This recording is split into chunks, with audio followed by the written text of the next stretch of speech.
Welcome, ladies and gentlemen, to the second episode of the Premium Deck Series episodes. The Premium Deck Series were created in 2009 by Wizard of the Coast, containing 3 pre-constructed decks that didn't belong in any format. That's why they quitted it right after, because everybody who bought the decks ripped them apart for building, for example, burn decks, or because the decks were very strong, for example the Graveborn deck, but you couldn't use them in standard decks or modern because the cards weren't legal. And they were too weak for a legacy deck, so that's why they stopped creating this. It was just only suited for kitchen table magic, so to speak. Well, I'm a foil card collector and player, so for me it was just perfect to actually start my foil collection or create decks out of it.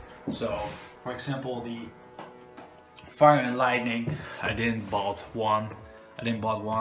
I bought actually 2, just to rip them apart. At least I did with this one, and this one I kept intact because I like the idea what they've done, and the deck is much more worth if you contain it as it is. So let's dive into it. The deck was created, as I said, in 2009. Every deck came with a really beautiful dice, and till the day of today, this is my favorite dice, and I use it almost every tournament. But let's dive into the Fire and Lightning mono red. It aged very quickly compared with the Sliver and the Graveborn deck. For example, before Jaya Ballard was identified as a planeswalker, she was still young and pretty, and if you look at her nowadays, she has become an old lady. One of the latest sets, Dominaria, she's old now, and here she's young. And she teaches Chandra how to burn. It's funny because she has gogglers on, like Chandra did. So let's dive into it. Like I said, it's a fun deck. It doesn't really suit in any format. It's too weak for modern, for tournament gameplay. It's very suitable for kitchen table magic. Actually contains pieces wanted by modern players. And there we go with the first card. Like always, I start with my mana base. This is the Barbarian Ring. It's a land, or whenever you tap it for 1 red mana, it deals 1 damage to you. It has threshold. Pay 1 red mana, tap it, sacrifice Barbarian Ring. Barbarian Ring deals 2 damage to target creature or player. Activate this ability only if 7 or more cards are in your graveyard. So it's really late game to actually do this, and you can do it only once because you've got only 1 in your deck. And then we come to Gitu Encampment. Gitu Encampment enters the battlefield tapped. Tap this card for just 1 red mana. For 1 red mana and 1 colorless, Gitu Encampment becomes a 2/1 red warrior creature with first strike until end of turn, and it's still a land. Then we have 2 times Teetering Peaks. This is actually a card that I like to use in my 8-whack deck. It comes into play tapped. It gives a creature +2/+0 until end of turn, and it adds after that, like every mounted, 1 red mana to your mana pool. And then we come to the mana base. 21 basic mountains. Well, basics, they're premium. I do like the art of it. Not as much as the swamps from the Graveborn or the lands in the Sliver deck. But still, it's a nice base for a foil burn deck. This deck is basically not that expensive at all.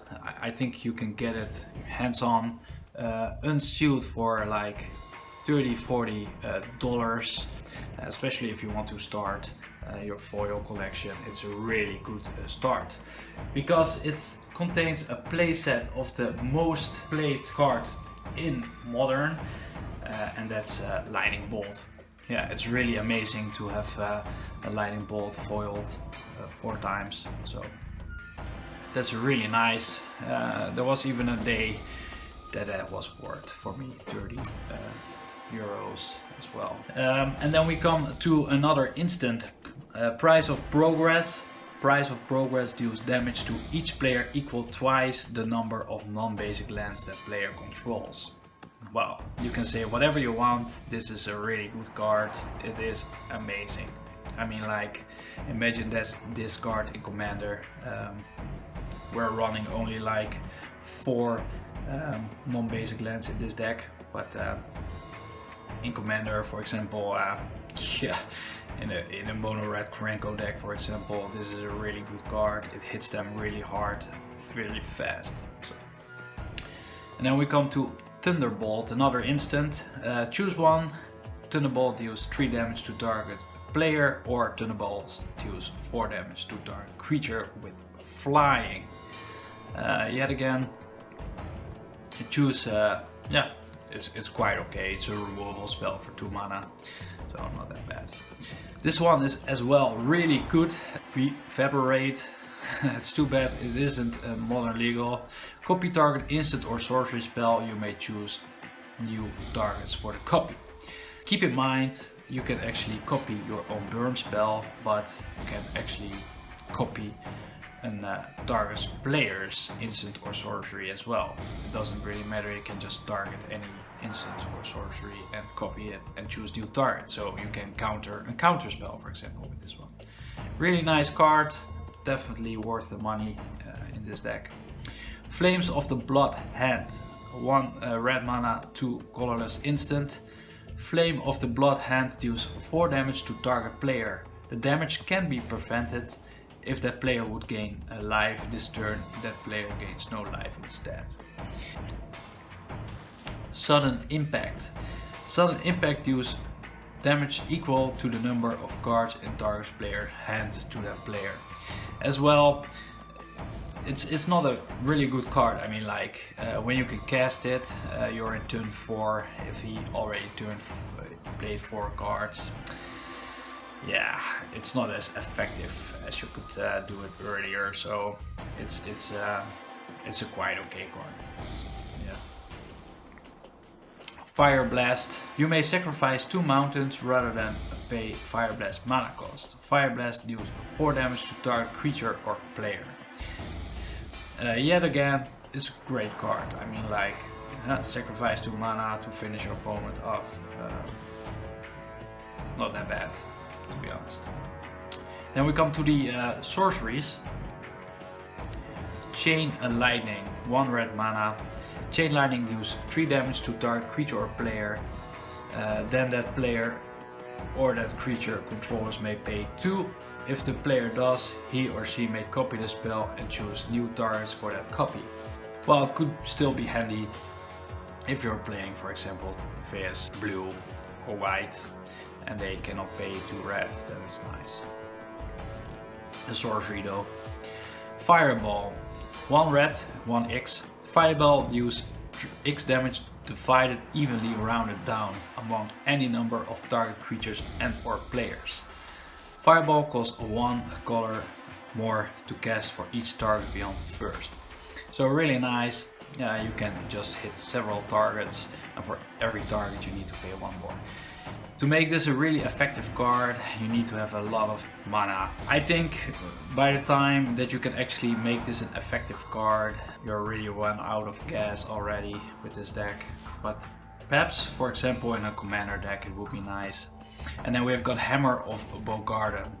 Hammer of Bogarden deals 3 damage to target creature or player, and for 5 mana, 3 red and 2 colorless. Return Hammer of Bogarden from your graveyard to your hand. Activate this ability only during your upkeep. It's a rare card, and back in those days it was a good card, but now I don't think yeah, it aged that well in the Magic the Gathering universe at the moment. Although Browbeat is a really good card, any player may have Browbeat deal 5 damage to him or her. If no one does, target player draws 3 cards. It reminds me of Risk Factor a bit. It's an okay card. I mean, like, for a commander it's not that bad. It makes you draw 3 cards, or they're gonna take 5 damage. Pillage as well, not a bad card. 2 red mana, 1 colorless, destroy target artifact or land. It can be regenerated. So that's nice as well. Then we come to the creatures. Mock Fanatic, I think it was a 2-off, yes. Mock Fanatic do direct damage, for example, face and Birds of Paradise. You can kill a Noble Hierarch. This card is not bad. Block a Wormcoil with it and then sacrifice it. So the player who's attacking with Wormcoil doesn't get any life gain. And you can still do 1 damage, for example. It's not a bad card, it's a good card. Jackal Pup. This again is a card. Back in those days there wasn't a Goblin Guide. A 2-1 for 1 red mana in 2009 was a really good card, because 2 attacking for 1 mana was, yeah, that was insane. And whenever a Jackal Pup is dealt damage, it deals that much damage to you. So if you block an 8/8, you get 8 damage. Really big disadvantage, but it's more meant to actually attack than block.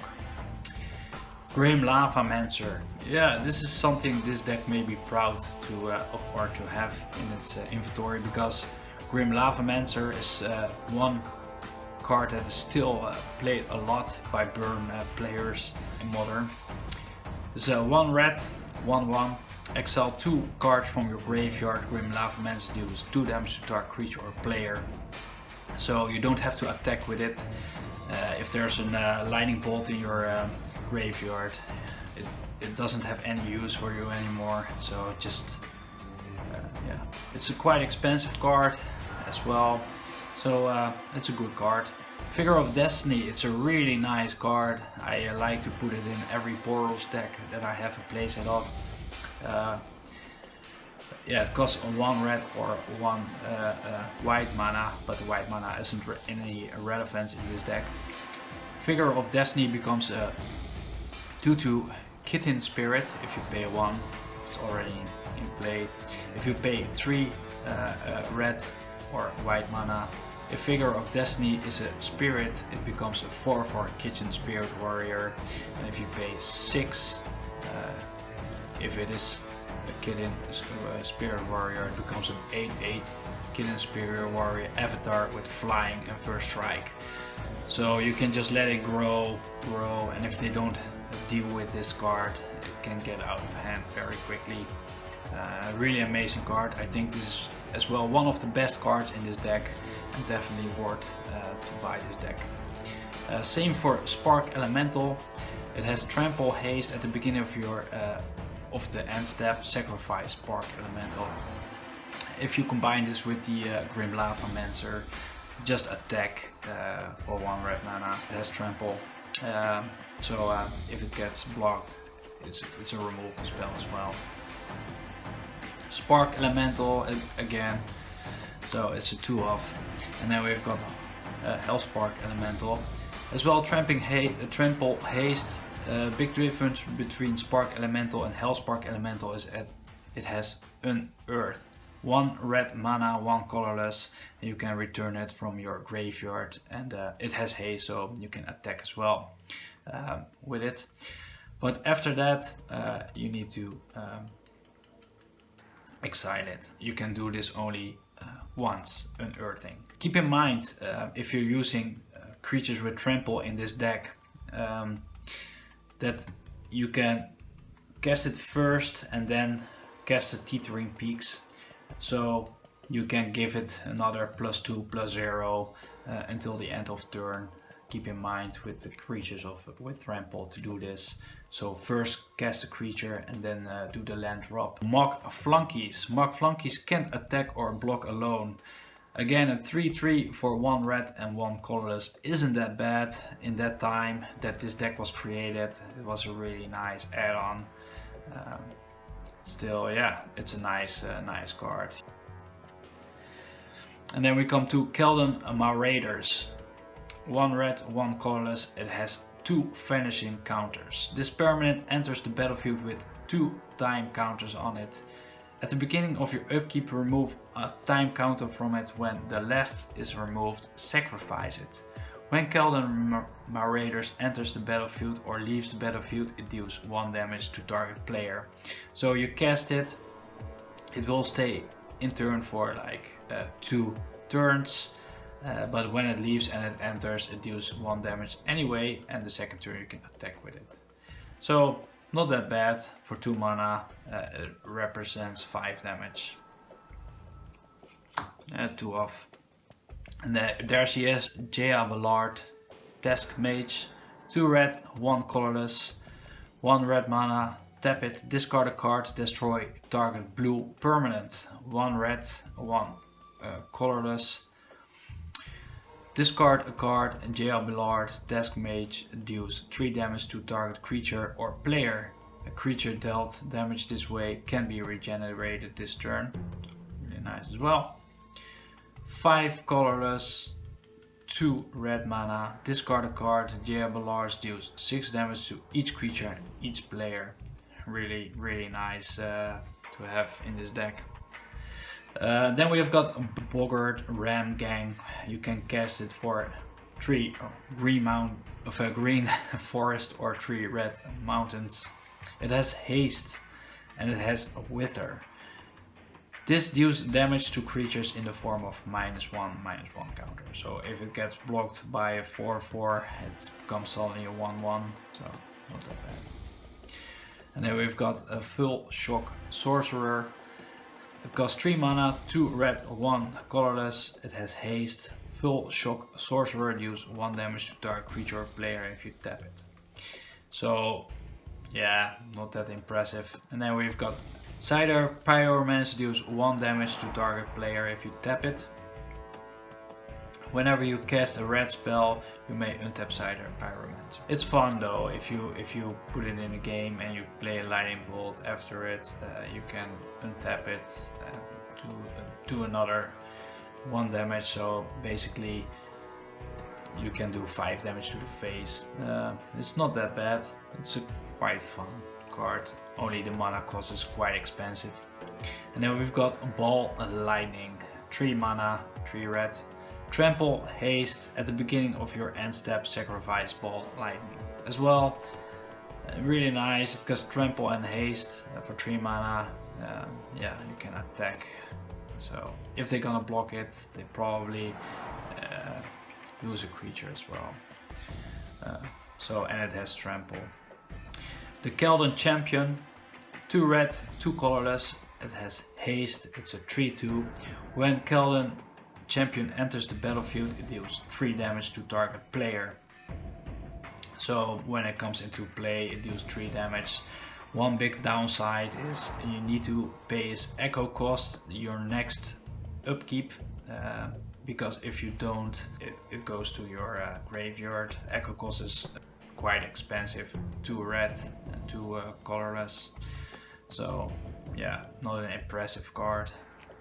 And then we've got Fire Servant, 5 mana, 2 red, 3 colorless. If red instance or sorcery spells you control would deal damage, it deals double that damage instead. So this is a really nice add as well for in Commander. And that concludes the whole Fire and Lightning Premium deck series. Yeah, I think this is a perfect deck to start your foil burn deck. It contains the mana, the lightning bolts, the Grim Lavamancer and the Figure of Destiny. A quite nice collection to start with. And the deck wasn't very popular because it didn't fit in any format. So you can get your hands on for like It's at 40 to 60 euros or less even. So definitely worth it if you want to start your foil collection. This is a nice deck to start. Yeah, you get a lot of worth for your money.